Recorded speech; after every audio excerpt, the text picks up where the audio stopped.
8:18 en el territorio continental ecuatoriano, buscando la verdad y abogando por un país porque recupere la paz y la seguridad.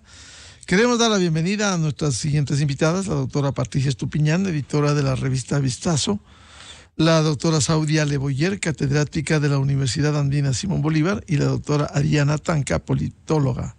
Les invitamos a hacer reflexiones sobre la campaña electoral que ha entrado en su recta final. Precisamente este jueves a la medianoche se cierra formalmente la campaña electoral.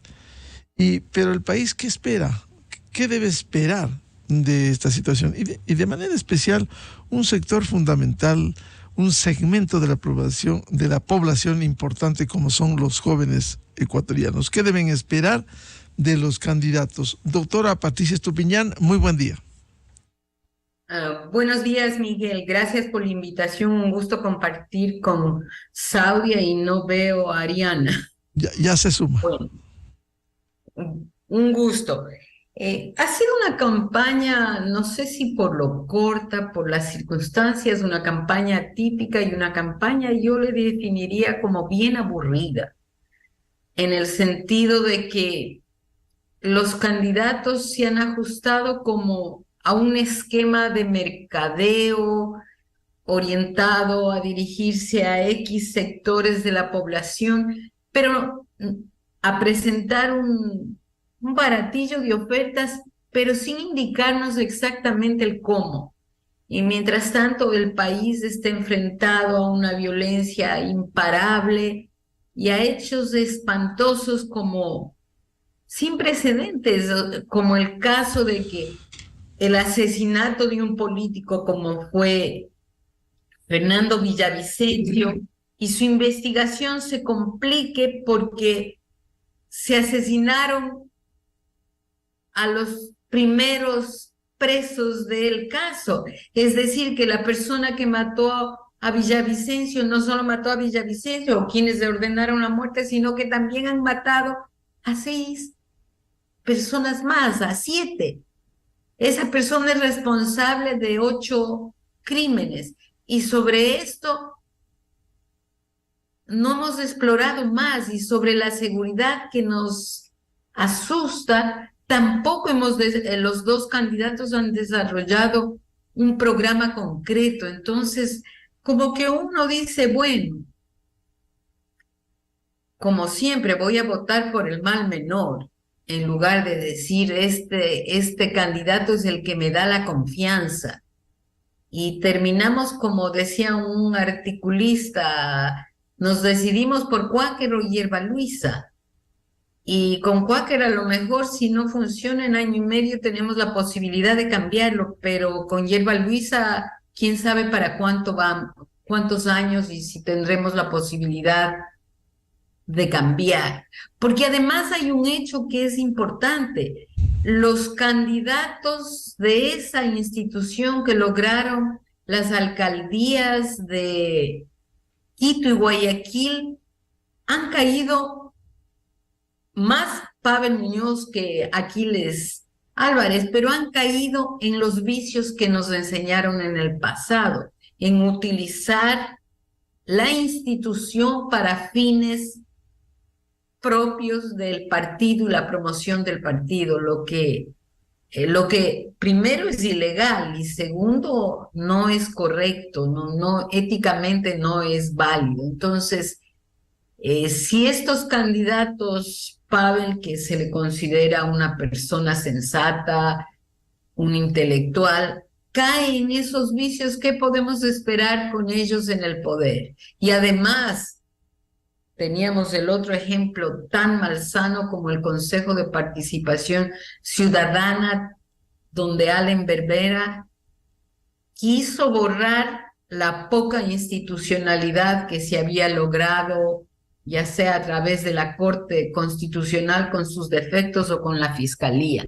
Entonces, este corto panorama que nos han dado quizás nos ayude a enfocar mejor el voto. Con Hierba Luisa será el reprise de lo conocido, con Daniel es un juego al azar, pero en este caso no vale más malo conocido que bueno por conocer.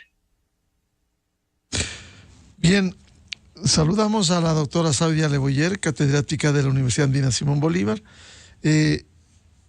¿Cómo se cierra esta campaña en donde hubo mayor expectativa? Y hay una definición entre volver al pasado que de alguna manera gran parte de la población lo considera oprobioso, y lo otro, ir a una suerte de incertidumbre con el candidato Daniel Noboa. Desde luego, como hoy en Diario Expreso se señala, entre lo conocido, lo que ya hicieron y tanto dañaron, y lo otro, dar un beneficio de inventario para consolidar la democracia. Buen día, Saudia. Miguel, buenos días. Patricia, un gusto saludarle. Buenos días a toda su radio audiencia. Yo voy a estar de acuerdo en todo lo que dijo Patricia y voy a aumentar un par de cosas porque es un cierre de campaña como que estuviéramos afrontando un gobierno que va a venir para 4 años, porque el nivel de ofertas ha sido amplio. Cuando en 1 año y medio, si pueden hacer 2 o 3 cosas, creo que el país le va a agradecer muchísimo. Y esas 2 o 3 cosas tienen que ver muchísimo con el tema, por ejemplo, de seguridad, que es una de las temas que sale constantemente en las encuestas como la preocupación mayor de los ecuatorianos. Aquí no importa el tema etario, qué edad eres, sino que todos saben que ese es un problema mayúsculo porque va a golpear directamente al tema, por ejemplo, de empleo o de reactivación de ciertos sectores como el turístico. Entonces, si estamos cerrando es una campaña, yo digo, esto va a ser solo un momentito. Es un momentito, ¿por qué? Porque al día siguiente o a la noche, cuando ya sepamos los resultados, el país que va a afrontar quien resulte electo es el país en que buena parte lo acaba de describir Patricia, con muchísimas complejidades, porque quien gane, sea el que gane, no tiene mayoría. Tienen que empezar procesos de conversación, de negociación, de ver cómo vamos a llegar a un puerto mejor del que estamos ahora frente a los problemas que actualmente atravesamos. Entonces, yo creo que es un momento de un voto que no va a ser, nunca ha sido reflexivo, eso es para muy poca gente, va a ser un voto eminentemente emotivo y será quien haya logrado más lograr que se identifiquen con ellos en sus planteamientos, ¿no? Entonces, a mí lo que más me preocupa es el día o el minuto en que anuncian el resultado. Ahí empieza el gran desafío para ver qué nos va a pasar como país, pero que estamos en un momento muy difícil y crucial, claro que sí, no solamente por quién elegimos, sino por los temas que hay que afrontar, que no son menores. Bien, quiero saludar a Ariana Tanca, politóloga. Ariana, muy buen día. ¿Cómo ve el desarrollo en la recta final de esta campaña electoral que se cierra este jueves y cuál ha sido la expectativa ciudadana? Bueno, muy buenos días a todos los que nos están escuchando. Saudia, Patricia, que gusto compartir este panel con ustedes. Creo que comparto un poco los criterios ya mencionados aquí, agregando nomás que esta es una campaña que definitivamente en primera vuelta tuvo muchos giros inesperados y eso le agregó a la segunda vuelta una gran expectativa, que yo creo que las expectativas son el peor enemigo que tiene un político, y eso han hecho que esta segunda vuelta sea muy monótona. Incluso el debate fue así. Ojo, que un debate sea malo e insípido no significa que no pueda mover los números, y estas últimas semanas más bien hemos visto manotazos de ahogado, pero no en el mal sentido, sino en el caso de por ejemplo, de los Danieles Noboa de cartón, estoy segura que la campaña de él no previó que esto iba a ser un boom en redes sociales, ¿no? Eso fue una respuesta muy orgánica de los usuarios de redes sociales, y que han tenido una recepción muy positiva, ha generado una conversación positiva. Veremos si eso se convierte a su vez en un voto, porque puede ser que a alguien le cause gracia el muñeco de cartón, pero no así vote por él. Por su parte, Luisa, la presencia en redes sociales ha bajado. No es que no ha estado, simplemente no ha estado tan presente como Daniel Noboa, porque ella estaba haciendo territorio. Y eso es lo que me lleva un poco a pensar de un clivaje que se está formando en el electorado, ¿no? O de cómo llegar al electorado. Si es por medio, o sea, ¿qué está pesando más en este momento? ¿El territorio digital, por así decirlo, o el territorio físico? y es a lo que Luisa se ha volcado estas últimas 2 semanas, ¿no? Por supuesto, cada uno tiene sus ventajas y sus desventajas, y los resultados del domingo, digamos, nos pueden dar un poco de luz sobre esta hipótesis de qué está pesando más en este momento del electorado, ¿no? Porque se dice que los jóvenes, digamos, por el hecho de haber crecido en una generación que ya creció con tablets, con redes sociales y con la inmediatez del internet, se piensa que por el hecho de estar en redes sociales o tener videos virales o tendencias, eso significa que eso se traduce en votos, y no necesariamente es así, porque los jóvenes realmente lo que buscan es identificarse con el candidato que logre entender los problemas que atraviesa la juventud, que no son muy distintos al que atraviesa la realidad nacional. Simplemente, por ejemplo, un joven vive de forma diferente a la inseguridad. Por ejemplo, aquellos que van a la universidad temen por su vida, porque lamentablemente hemos escuchado incluso sicariatos dentro de las universidades. Temen que les roben sus implementos para estudiar, como una computadora, que lamentablemente en Ecuador aquí es un lujo, son carísimas, y encima su vida, que por robarle la computadora o el teléfono les quiten la vida. No, y eso no es muy diferente a lo que viven los ecuatorianos de todas las edades, pero digamos, este es un segmento que lo atraviesa de una forma muy especial o distinta. Entonces, a mi criterio, los jóvenes y esta parte del electorado es la identificación que está buscando. Entonces, yo sí tengo esta hipótesis de que no necesariamente por el hecho de que estés en redes sociales con Danieles de cartón o Luisas de cartón, o los videos que han sacado ayer de poniendo las cosas en la basura, refiriéndose a los Danieles de cartón, no necesariamente significa que eso te va a generar votos. Eso se está generando conversación en redes sociales. Veremos si esto se traduce en votos, y creo que estos Danieles de cartón y la respuesta de Luisa han sido un poco de lo más interesante que ha tenido esta segunda vuelta. Y ya para finalizar, yo estoy de acuerdo con lo antes mencionado, de que cualquiera que gane va a tener un panorama muy difícil en cuanto a la gobernabilidad. Porque yo creo que esta no va a ser una elección en la que Daniel va a ganar por 10 puntos o Luisa va a ganar por 10 puntos. Yo creo que va a ser una elección que va a ser como un poco photo-finish, muy similar a la elección que tuvo Guillermo Lasso con Lenín Moreno en su momento, que fue por un porcentaje muy reducido. Y eso trajo problemas. Yo aquí veo que se están repitiendo algunos factores en el entorno político. Por ejemplo, el problema que había en el Consejo de Participación Ciudadana, porque no podemos mirar la política electoral aislada de lo que está sucediendo en el ambiente político, y esto es en el concurso de la Contraloría, en el tema del Consejo de Participación Ciudadana y el resto de crisis institucionales que están rodeando este proceso político. Y muchos de esos factores estaban presentes cuando fue el inicio del gobierno de Lenín Moreno. Entonces, en el caso del correísmo, y esto es una hipótesis, no digo que vaya a suceder de esa manera, pero sí me llama la atención un poco de estos elementos que se están repitiendo, ¿no? Y eso finalmente que causó el quiebre de Alianza País. Nuevamente, no digo que vaya a suceder, pero es algo que le puede pasar tanto a la Revolución Ciudadana como al partido de Daniel Noboa, que no tiene mayoría, que realmente es un partido un poco prestado, porque no es un partido que lo empieza, es de hecho que tiene el apoyo del extinto Alianza País. Ninguno de los dos partidos nadie tiene mayoría, lo cual podríamos esperar algo muy similar a la asamblea anterior.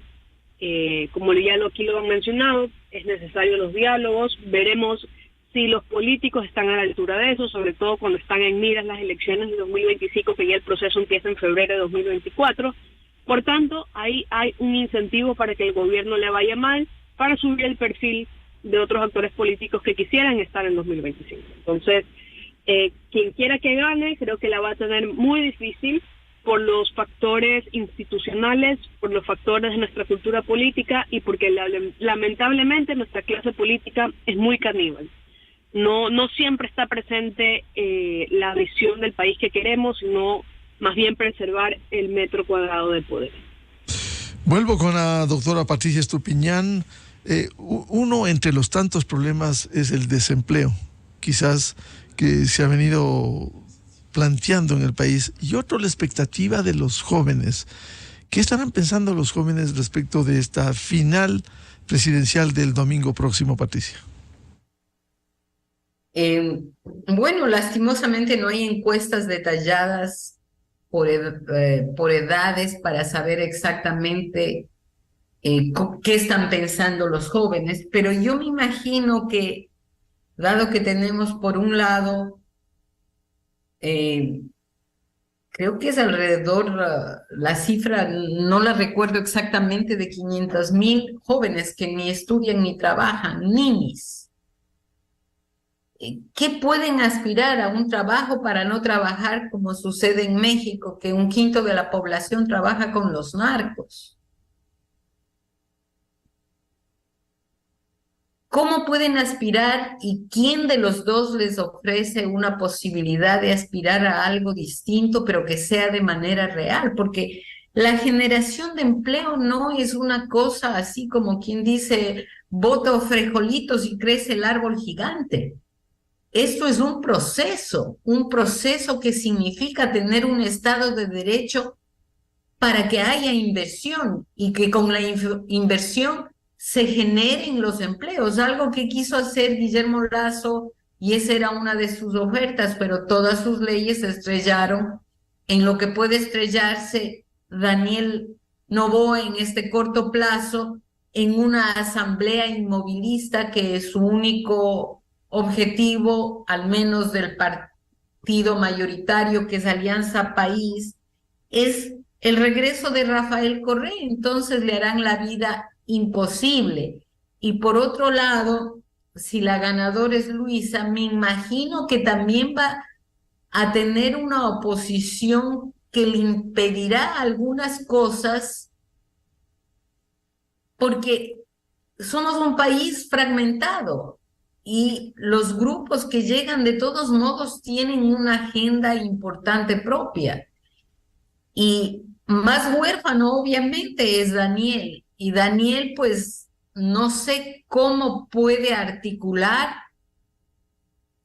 si es que es el ganador, para que haya en este corto tiempo algún cambio y no termine siendo lo que pasó con Lasso, que su ineficiencia, por las razones que sean, conduzca a un resurgimiento del partido de Rafael Correa, que es lo que ha pasado y que es terrible para el país porque no tenemos una agenda de consensos mínimos para mirar al futuro, y ahora esa falta de esa agenda de consensos mínimos nos tiene como consecuencia que estamos en manos del narcotráfico y que estamos cerquitita de caer en ser un narcoestado.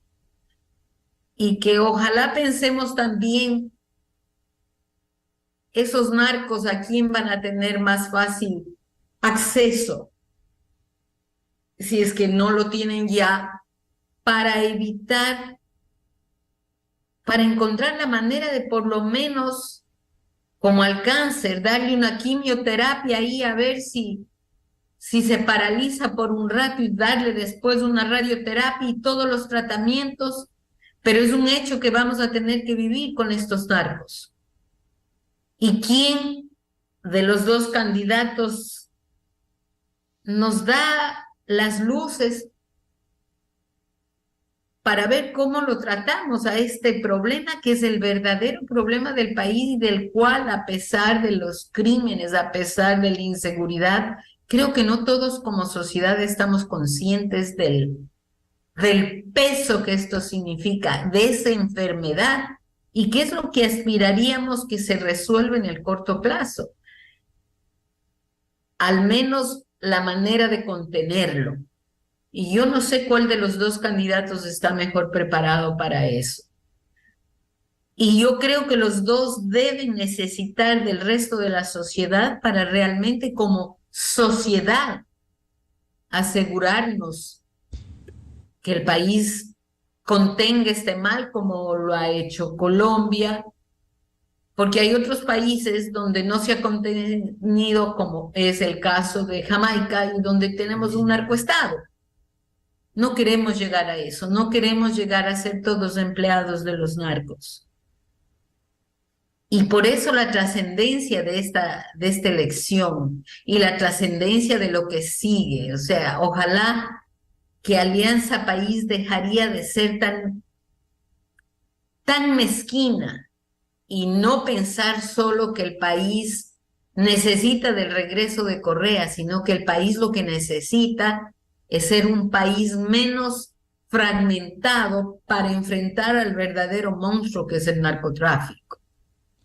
Claro, precisamente, Patricia, cómo se puede construir una agenda de consensos mínimos, como decía, cuando hay estas condiciones, cuando hay agendas claras, en el caso de la candidata, impunidad y en retorno de quien está sentenciado por corrupción. Es muy difícil, pero de alguna manera yo no juzgo yo no creo que Luisa sea una mala persona. Sinceramente, el problema con ellos es Rafael Correa. Rafael Correa, que no ha entendido que su tiempo ya pasó y que esa enfermedad por controlarlo todo, aunque sea desde afuera, le hace un tremendo daño al país. Más allá de sus errores personales y de todo, no vemos en él nunca un gesto de verdadero amor a la patria para decir, dejemos el camino para que sean otros los que traten. Como en otros países los presidentes se alejan, pues ya terminaron su periodo. Este es una renovación. Tenemos 2 candidatos jóvenes, dejémosles que gane el que gane, sea su propia persona y no traiga una mochila tan pesada que le impide resolver los verdaderos problemas del país. Ese es el punto. Y que es muy difícil haber consensos en torno a esto si es que el correísmo no cede ante la idea de que regrese Rafael Correa. Por eso no habrá consensos, porque la figura que divide es él. Entonces él no le da posibilidades a su propia gente de ser ellos y no correísmo. O sea, de ser Revolución Ciudadana, de ser Alianza País, lo que se llama, y no ser correísmo. Ese es el problema. Yo creo que el problema pasa por Rafael Correa, que es la figura que más ha hecho una grieta,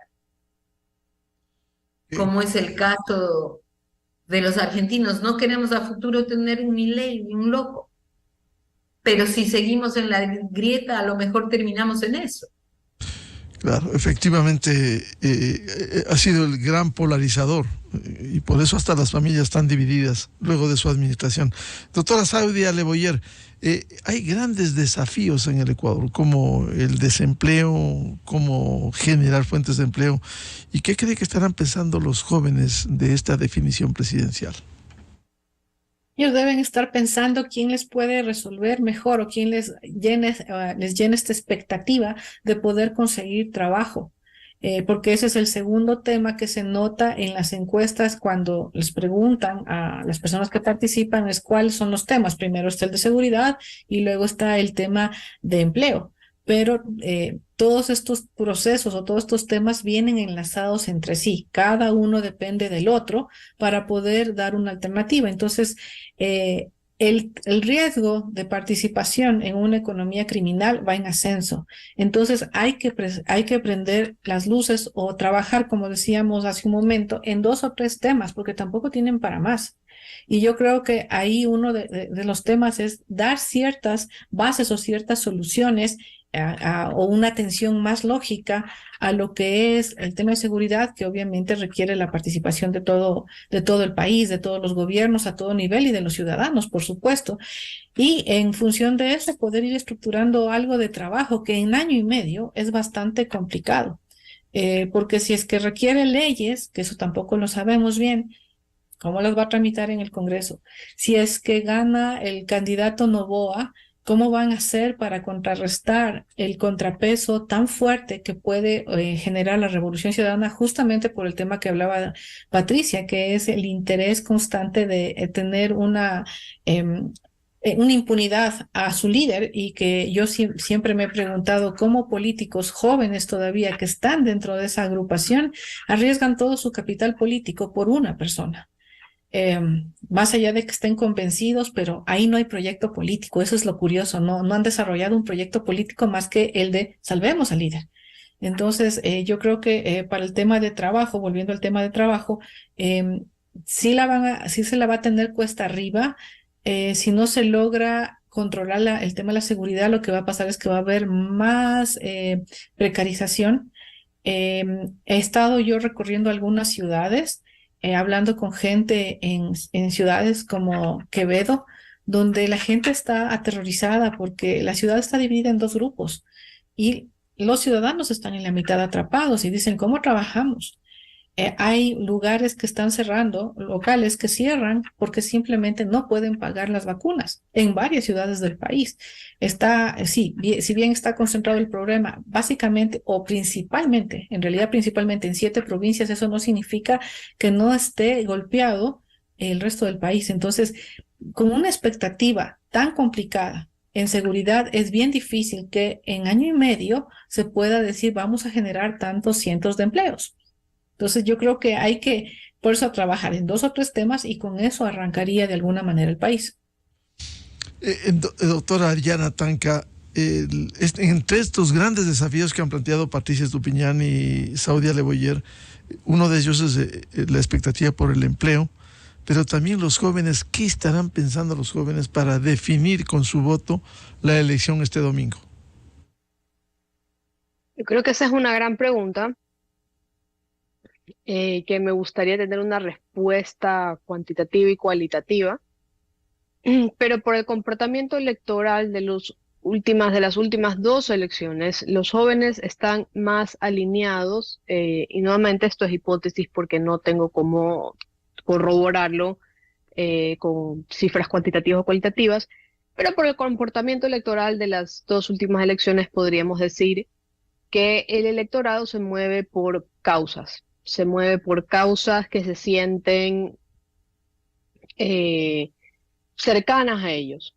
No tanto por izquierda y por derecha, no digo que no se puedan identificar como tal, pero entienden que hay causas que pueden presentarse tanto en la izquierda como en la derecha. Y como en toda sociedad moderna, hay sierras que se que se cierran las brechas, y hay brechas que se abren nuevamente. Por ejemplo, hace 10 o 15 años quizás no estábamos hablando de la importancia que tiene hoy hablar sobre la igualdad de género o luchar contra la violencia de género o hablar del cuidado del medio ambiente. No digo que no se hablaba, pero no tanto con la importancia que se habla hoy, y que para muchos jóvenes que el candidato realmente entienda estos problemas, que realmente pueda proponer una solución. Digamos, eso creo que los ayuda a conectar más con las necesidades que ellos ven en el día a día, ¿no? Y no necesariamente que un candidato hable de eso significa que va a recibir ese voto. Voy a poner, por ejemplo, a Yacu. Yacu era un candidato, digamos, ideal para llamar a este tipo de votantes con el tema del medio ambiente. Sin embargo, no aprovechó eso de su campaña, incluso teniendo el contexto de 2 consultas populares relacionadas a ese tema, lo que sí nos demuestra que los jóvenes tienen muy cerca a su corazón este tipo de causas, y eso también lo vemos un poco reflejado en las leyes que se han intentado tratar en la Asamblea, ¿no? Desde el tema de la protección animal, de protección al medio ambiente, la ley de economía violeta y un montón de cosas que están cambiando, pero porque son estos nuevos temas que se están poniendo sobre la mesa por este cambio demográfico que está viviendo el país, que no solo es Ecuador, es Estados Unidos, Bolivia. La mayoría de los países está pasando por este cambio demográfico que, por poner un ejemplo, en su momento el grueso del electorado era la generación boomer, ¿no? Y la generación boomer vivió una parte de la política nacional e internacional muy marcada por la Guerra Fría, por ejemplo. En el caso de Ecuador, la guerra del CENEP. Entonces, eras o comunista o capitalista o ruso o pro-América o ecuatoriano contra peruano, ¿no? Y esos clivajes ya no están presentes porque es una generación que ya no lo ha vivido. Entonces, ya esos problemas que para ciertos votantes en su cabeza existen, para esta generación no los valoran o no los identifican porque simplemente no los han vivido. Y en algún momento eso va a pasar con el correísmo y el anticorreísmo, ¿no? Porque hay varios votantes que estaban naciendo o eran muy pequeños cuando Correa fue presidente o cuando fue el pico del correísmo que muchos de nosotros recordamos que tuvo, digamos que fue este corte muy autoritario, de donde más se empieza a profundizar este clivaje de correísmo-anticorreísmo. Entonces creo que hay que ir viendo cómo se van formando estas preferencias electorales y finalmente veremos el domingo qué es lo que les ha llamado la atención a los jóvenes, porque creo que los dos candidatos en la segunda vuelta sobre todo han intentado llegarles. Veremos quién logró canalizar mejor de esa forma, pero, y solo para terminar esta idea, no tienes que ser joven para ganar el voto joven. Y esa es creo que es un mito que existe. Por ejemplo, Guillermo Lasso en la segunda vuelta se ganó al voto joven.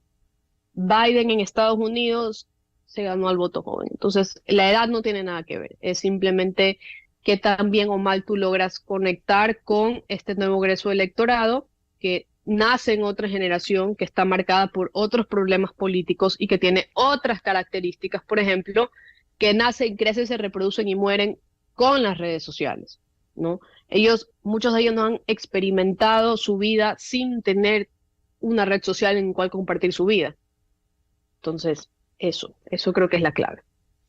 Doctora Patricia Estupiñán, con estas consideraciones vamos al balotaje final. Este domingo hay una expectativa, una suerte de incertidumbre, gobierno de año y medio, pero también expectativa por mejores días para el Ecuador, sentar las bases para un cambio. Estamos agobiados por el tema de la inseguridad, la violencia. Se sumará un hecho más, no sabemos el impacto, el nivel del impacto del fenómeno del Niño, si será leve, moderado, fuerte, pero habrá este impacto. ¿Cómo enfrentar estos acuciantes problemas en estas condiciones? Es muy difícil, no quisiera estar personalmente ni en los zapatos de Daniel ni en los zapatos de Luisa de llegar al poder, porque hay tantas demandas, tan corto tiempo y a la vez, yo diría, tan pocas posibilidades de dejar una marca, que eso es lo difícil. Sin embargo, debemos tener esperanza de que al menos el cambio de rostro nos conduzca a algo mejor. Sé que hoy Guillermo Lasso, su calificación está realmente muy baja, pero a lo mejor de aquí a unos años entenderemos que hizo algunas cosas bien que no se le ha reconocido. Estaba escuchando justamente la propaganda que salía en este canal donde se está reconociendo uno de los problemas más acuciantes y graves que ha tenido el país y donde ha habido un éxito, que es el combate a la desnutrición infantil. Desafortunadamente, eso es algo que no lo vemos las grandes mayorías, pero que es una cosa básica para que el país mejore, porque si no tenemos niños bien nutridos, nunca tendremos buenos trabajadores ni trabajadores exitosos al futuro, pero son de esas cosas que como el agua potable que está debajo no es una obra que la gente mira, pero que cambia su vida, no se reconoce y creemos que son los edificios grandes los que nos llevan a decir que un gobierno hizo obra. Entonces, a lo mejor, si es que el nuevo gobierno por lo menos encuentra una dosis fuerte de quimioterapia contra este crimen organizado y nos baja un poco esta percepción y realidad de inseguridad en la que todos los ciudadanos somos patos a la espera de que alguien nos dé un disparo, le agradeceríamos, porque eso ya cambiaría y ojalá que esto sea posible. A veces dicen 1 año y medio es nada, pero a mí me gusta recordar algo que pasó con el gobierno de Mauá, que tuvo también 1 año y medio y que no fue un presidente y no es un presidente popular, pero él nos dio la dolarización y nos dio la paz con el Perú. Entonces tengamos esperanza de que el nuevo gobierno, sea quien sea, nos asegure por lo menos una buena quimioterapia para este cáncer que es lo que nos está corroyendo hoy, que es el narcotráfico, que eso es el verdadero problema y que ojalá también conlleve a la sociedad en su conjunto a ayudar en este tratamiento que nos atañe a todos. Y para eso no puede ser confrontativo, no puede ser envenenado, no puede descalificar a quienes se oponen, es decir, debe haber un poco de democracia. Esas serían mis expectativas para el 1 año y medio que le queda al que asume el poder y que, contrario a lo común, creo que puede hacer por lo menos 1 o 2 cosas grandes, como decía Saudia, para bien del país. Patricia, quizás en medio de esta expectativa, construir, por mínima que sea, una agenda de país y no una agenda propia de un caudillo, de un expresidente, cuando el país lo que requiere es soluciones a sus acuciantes problemas. Esa agenda mínima, o sea, ese ponernos de acuerdo en 3 o 4 cosas en las que estemos conscientes todos, porque nos atañen a todos. Y eso pasa, sí, en que Rafael Correa sea un poco más generoso con el país y con su partido y que le deje hacer las cosas sin la ponzoña de su odio a sus supuestos enemigos. Doctora Saudia Leboyer, ¿cómo, en medio de esta expectativa, cómo construir una agenda mínima de país más allá de las confrontaciones que tanto daño le ha hecho al Ecuador? Yo creo que la agenda está clara. La gente está preocupada por las 2 cosas que hemos hablado, básicamente, que tiene que ver con seguridad y que tiene que ver con trabajo, y que creo que agrupa a las necesidades en sí de la población, sea de la edad que sea, porque la gente necesita salir a los parques, la gente necesita caminar sin sentir que la van a asaltar o que va a regresar a su casa. Porque en las ciudades donde hay más violencia, la gente tiene que calcular si es que te va a volver a ver o no te va a volver a ver. Entonces yo no creo que sea un tema de construir agenda, porque los hechos están ahí frente a los ojos de todos nosotros, y esta información no es que me la invente, o sea, estoy basándome básicamente en las encuestas que han circulado en estos días y son los temas que estamos hablando constantemente. Al tema de la seguridad se lo tiene que manejar no solamente desde un tema de fuerza pública o de inteligencia, tiene que ver muchísimo con desarrollo, tiene que ver muchísimo con institucionalidad. Entonces, si nos podemos concentrar en al menos en alguna estrategia que permita ir reconstruyendo estos peldaños, estamos. Entonces, yo no creo que sea que haya que buscar mucho ni que acercar muchas posiciones.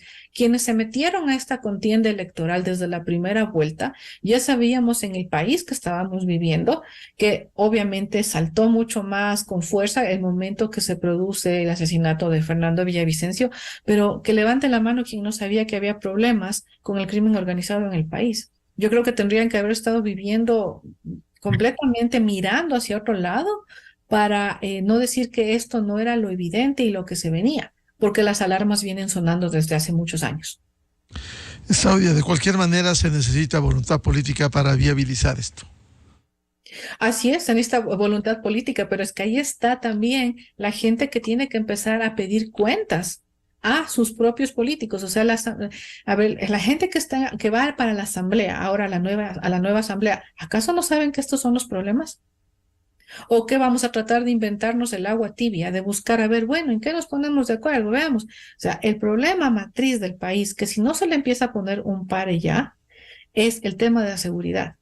¿A dónde queremos llegar? Ellos son ahora los principales responsables de lo que pueda ocurrir en el país en los próximos años. Si ellos no entendieron eso, yo no sé por qué están en política. Y sí, pueden decir que mi posición es muy idealista, pero en el fondo también es bien práctica, porque lo que te está diciendo es, tienes unos resultados de unos estudios que te dicen que la inseguridad es el principal problema, entonces tracemos. Para hacer ciertas maniobras en el tema de seguridad se van a necesitar leyes. ¿Por qué no vamos priorizando eso? ¿Por qué no vamos hablando de eso? Yo creo que también los ciudadanos tenemos que empezar a exigir que esta clase política, que ha sido de alguna manera corresponsable de todo lo que ha pasado en el país en los últimos años, también ya asuman parte de su responsabilidad. Ya sabemos que habrán grupos que van por sus agendas personales, pero si la pregunta que a mí me hacen es, ¿cuál es la agenda? Yo les digo, la tienen al frente. Solamente es cuestión que tomen la decisión.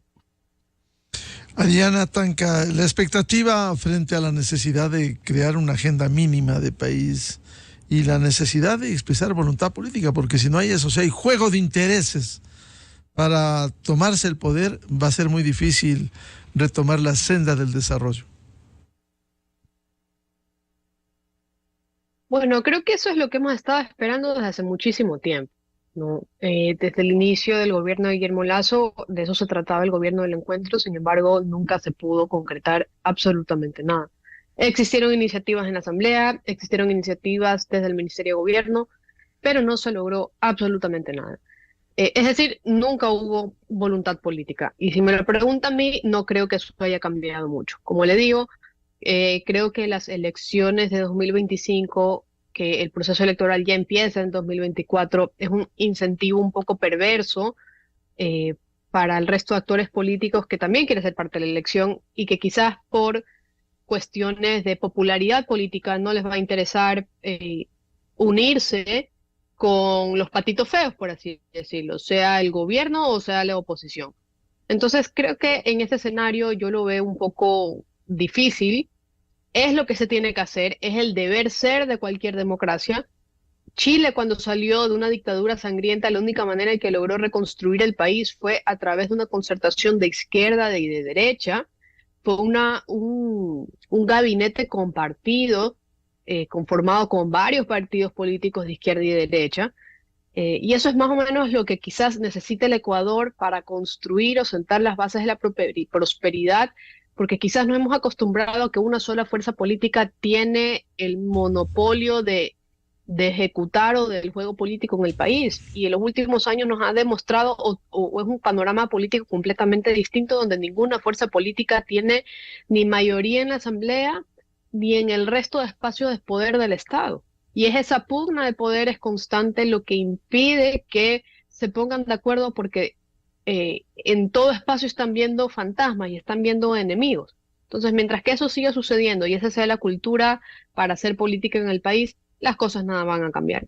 Y también hay un tema muy importante que tiene mucho que ver con la cultura política del país, y es que los ciudadanos desconfiamos mucho de estos pactos, de estas alianzas, y con una razón muy legítima, porque la mayoría de las veces no están sostenidos por una agenda país, sino que muchas veces están sostenidos por el reparte, por el lleve, por la comisión.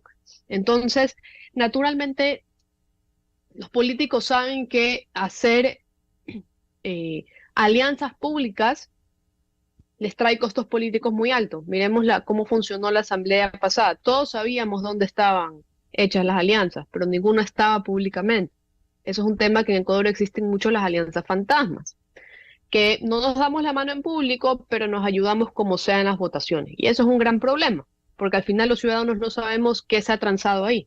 Entonces yo creo que una alianza es muy positiva para el país en tanto en cuanto nosotros sepamos qué se está transando, ¿no? Y si es un tema de tal partido va a ir a tal ministerio porque los mejores profesionales están en ese partido, pues bienvenido sea que un experto esté al mando de un ministerio.